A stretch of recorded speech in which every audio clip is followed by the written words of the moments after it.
Hello, सभी को नमस्ते। आज ना एक इम्पोर्टेंट टॉपिक है इनसाइडर ट्रेडिंग, उसके बारे में बात करते हैं। तो इनसाइडर ट्रेडिंग आप बीएससी पे जाके देख सकते हो और ये स्क्रीनर पे भी देख सकते हो। तो बीएससी पे जाने के लिए, बीएससी पे देखने के लिए, बीएससी पे डेली अपडेट होती है। बीएससी पे गए और यहाँ पे बीएससी की साइट पे गए और यहाँ कॉर्पोरेट पे जाओ, कॉर्पोरेट एक्शन पे जाओगे तो यहाँ मिल जाती है इनसाइडर ट्रेडिंग। ये रहा, यहाँ क्लिक करोगे आप तो यहाँ पूरा डाटा आ जाता है। अगर कोई पर्टिकुलर कंपनी का भी देखना चाहते हो उसके बारे में भी आप इसमें यहाँ डालो, सर्च करो और पीछा 1 साल का डाटा आ जाता है, ज़्यादा पुराना नहीं आता। और बहुत पुराना लेना तो यहाँ फ्रॉम डेट से लेकर टिल डेट तक डाल सकते हो, अपनी स्क्रीनर पे देख सकते हैं। तो अपने स्टॉक की बात करते हैं, एनआईटी लर्निंग। तो ये एनआईटी लर्निंग के इनसाइडर ट्रेडिंग का वो है। तो इसमें दिखाता हूँ मैं आपको, ये स्टॉक एनआईटी लिमिटेड से डीमर्ज हुआ था और तब से 2023 में हुआ था और तब से कंटिन्यू इसमें सेलिंग आ रही है।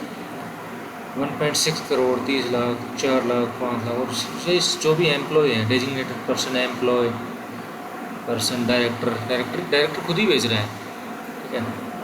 और ये जो बाई दिखा रखी है ये डायरेक्टर, ये सब ईसोप मिले हुए हैं सब इनको, देखो एक्विजिशन ईसोप जिम मिले हुए हैं और ये बेचते जा रहे हैं। अब इसको चार्ट पे देखते हैं, ये है चार्ट इसका। ये स्टॉक 2023 से लेकर लगभग 2 साल होने वाले हैं, नेगेटिव रिटर्न है, कोई रिटर्न नहीं है। अगर किसी ने यहाँ ब्रेकआउट को लिया होगा तो क्योंकि मैं इसमें 2 बार एंट्री हुआ और दोनों बार मुझे सबसे ज़्यादा लॉस हुआ पिछले फाइनेंशियल ईयर में। एक बार लगभग मैं यहाँ यहाँ या यहाँ 500 रुपये के लगभग एंट्री हुआ था, फिर मैं यहाँ एग्जिट हो गया। फिर दोबारा इसने यहाँ पे 2 बार यहाँ सपोर्ट लिया तो फिर मैं एंट्री हुआ यहाँ से।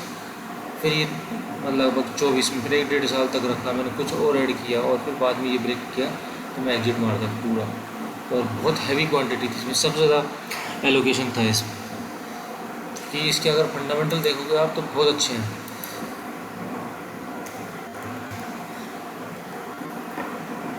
बीस की PARO इतने की है, डेट वगैरह मतलब नील बराबर ही है और रिजल्ट भी ठीक ठाक ही आ रहे हैं। अब देखोगे ना ये इसमें तो बहुत ख़राब भी नहीं आ रहे, तो मतलब नो फ्लैट रिजल्ट है।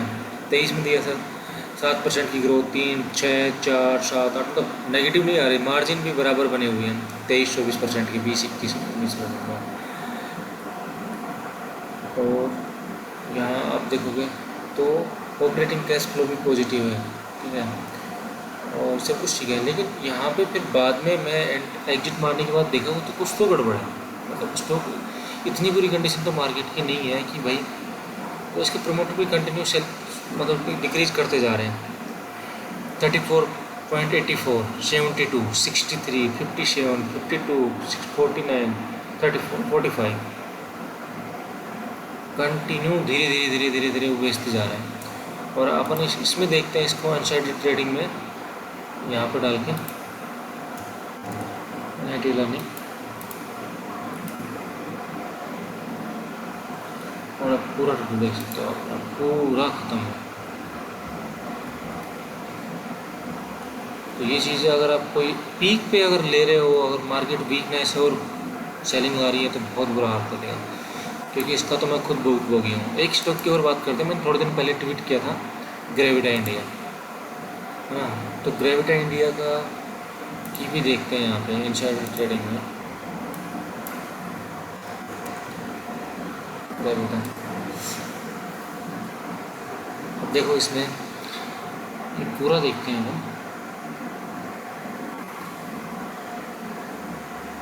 स्टार्टिंग में देखते हैं। तो ग्रेविटा इंडिया का चार्ट दिखाता हूँ आपको पहले। ग्रेविटा बहुत MS स्टॉक हुआ तो काफ़ी रेड लाइन में, मैं खुद एंट्री हुआ था, हमने सही टाइम से निकले हैं। तो इसका मंथली चार्ट है, तो ये मंथली चार्ट है। तो इसने हाई बनाया लगभग 2700 रुपये का। और ये इसने ये 2012 में हाई बनाया था लगभग 200 रुपये का, और उसके बाद इसने ये ब्रेकआउट दिया था 2021-22 में, मंथली ब्रेकआउट दिया था। मैं थोड़ा आपको जूम करके दिखाता हूँ।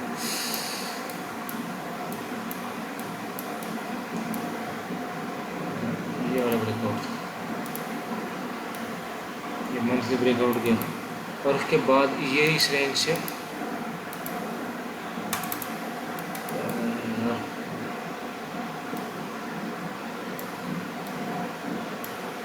यहाँ से देखा और यहाँ से लगभग 220 रुपये से और कंटिन्यू 2021 में ब्रेकआउट किया था ये, 21 में लगा लो, 22 दिसंबर में 22 लगा लो, 22 से लेके 25 तक ये 200 रुपये का स्टॉक 27 रुपये हो गया, मतलब 10 गुना होगा, 10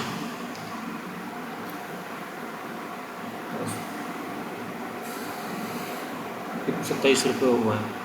तो ये स्टॉक देखो 1 पे चला है और वहाँ से अभी 1750 पे आ गया। अब इसमें एक इंटरेस्टिंग चीज़ मैं दिखाता हूँ आपको। हम भी यहाँ पे एंट्री हुई थी लगभग 950 11,000 रुपये में एंट्री हुआ था और मैं 2122 रुपये के लगभग निकल गया था, मुझे याद नहीं है, 2000 के लगभग निकल गया था शायद। वीकली टाइम पे जाएंगे तो क्योंकि इसमें हाँ इस रेंज में निकले थे शायद हम, ये जब बड़ी सी कैंडल बनी थी तब निकल गया था।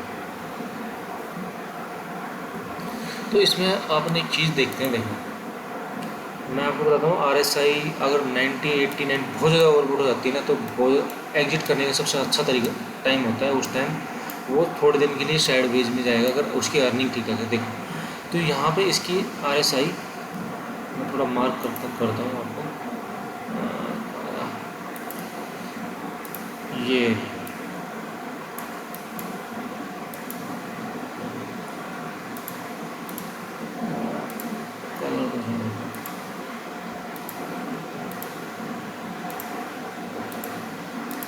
देखो ये एरिया में भी RSI इसकी पीक लेवल पे पहुंची थी, यहाँ उसी लेवल पे इसने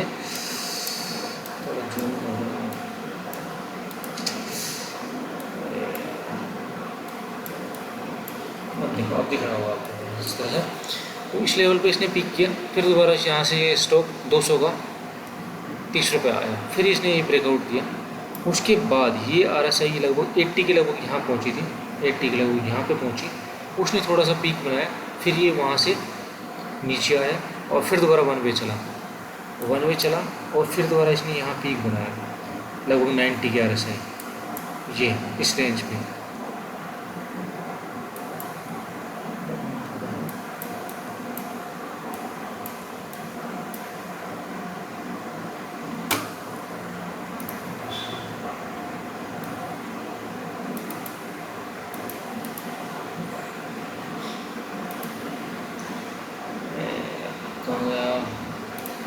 इस रेंज में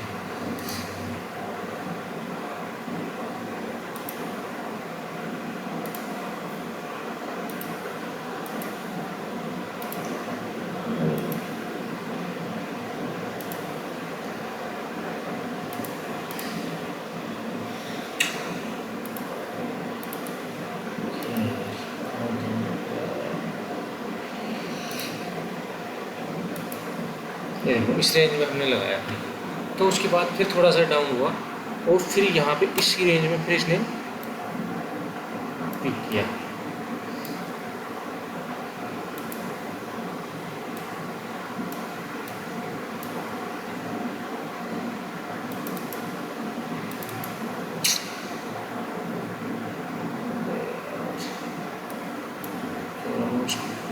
और उसके बाद ये मार्केट का इसने ये बनाया हाई।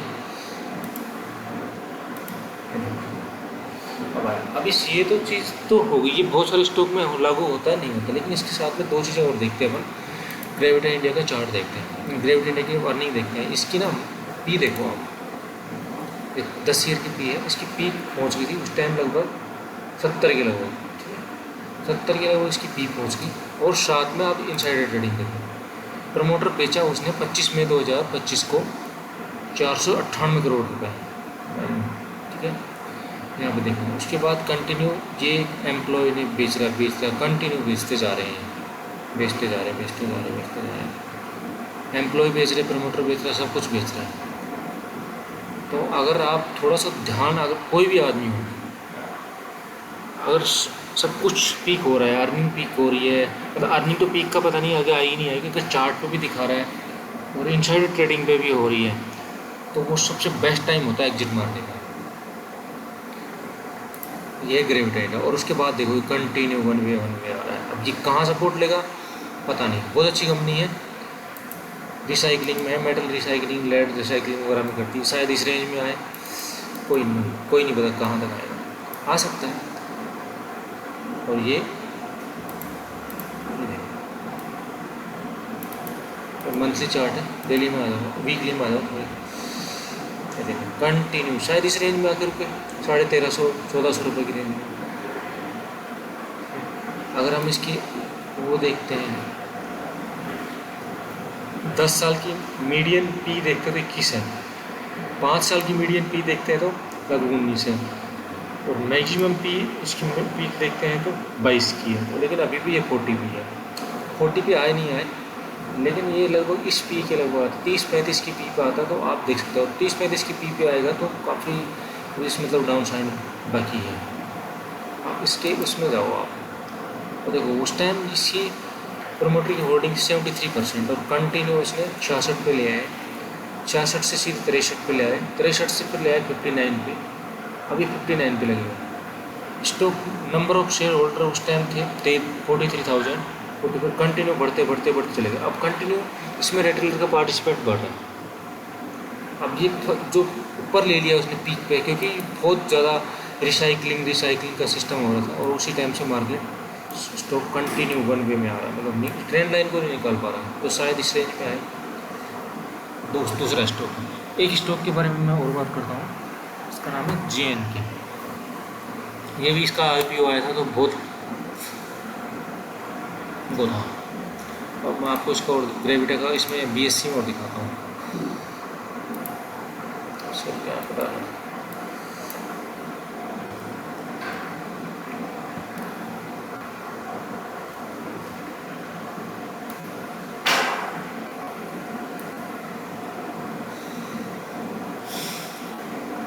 अब देखो द प्रमोटर डायरेक्ट डिस्पोजल सब डिस्पोजल फेंकते जा रहे हैं कंटिन्यू।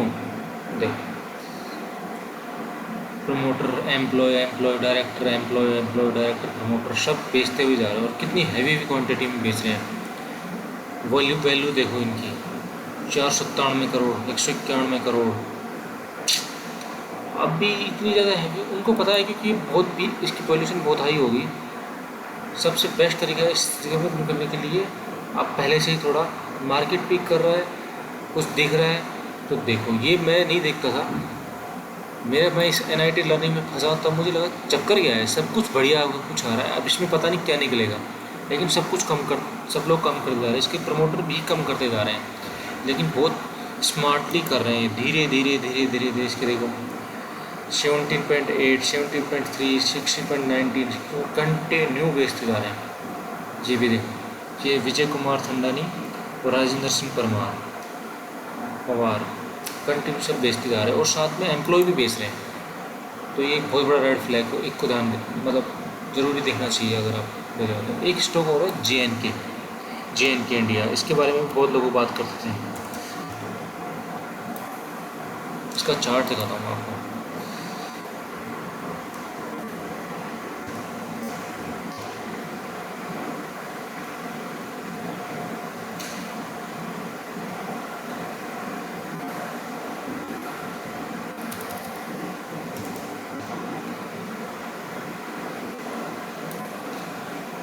ये देखो, ये स्टॉक 2024 में लिस्ट हुआ, उसके बाद उसी रेंज में हुआ, फिर कोई न्यूज़ आई होगी, ये सीधा अप खुला। अपन देखते हैं, तो देखो ये लिस्ट हुआ था 30 अप्रैल को, 30 अप्रैल को लिस्ट हुआ, कंटिन्यू नीचे गया, रुक गया, फिर कोई न्यूज़ आई होगी, सीधा ये 680 से सीधा खुला यहाँ पे, और उसके बाद थोड़ा वीकली लगाते हैं, वीकली में अच्छा क्लियर दिखेगा। अब इसके ये देखो चार्ट, शायद आप लोगों को दिख रहा होगा इस तरह से। अब JNK इंडिया, इसकी भी अपन वो देखते हैं इनसाइडर ट्रेडिंग, इनसाइडर स्क्रीनर देख सकते हैं, इस पर जाना है स्क्रीनर पे, यहाँ मार्केट डाटा में क्लिक करना है और यहाँ पे मिल जाएगी इनसाइडर ट्रेडिंग, ठीक है। तो ये कल की दिखा रहा है, उसमें आप जो कंपनी का नाम डालोगे तो मैंने डाल रखा है शायद JNK,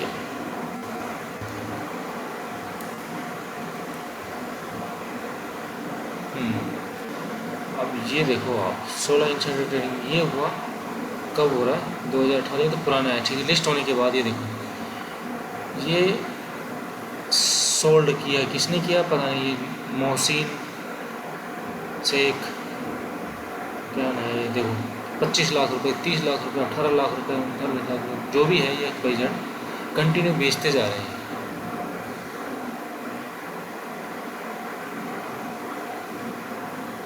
और स्टॉक देखो आप, जो बंदा उस कंपनी में काम कर रहा है और वो बेचता जा रहा है तो कुछ तो उसको पता है जो हमको नहीं पता। हम सिर्फ चार्ट पे देख के, अगर हमने कोई ये चीज़ मिल गई ना, अगर पहले से पता चल गई तो एंट्री नहीं मारनी है उसको।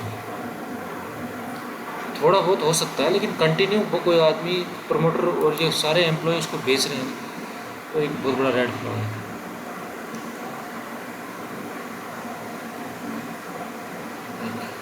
ये तो आप लोग जैसे भी ट्रेड लेते हो थोड़ा ये इनसाइडर ट्रेडिंग का थोड़ा देख सकते हो, और वो भी खासकर मार्केट जब ख़राब हो। और ख़राब क्या है, मतलब प्रमोटर बेच रहा है, ब्लॉक डील हो रही है कंटिन्यू, तो एंट्री लेने से पहले उसको देख सकते हैं। Thank you. आप लोगों से रिक्वेस्ट है प्लीज़ चैनल को सब्सक्राइब ज़रूर करें और लाइक करें। Thank you.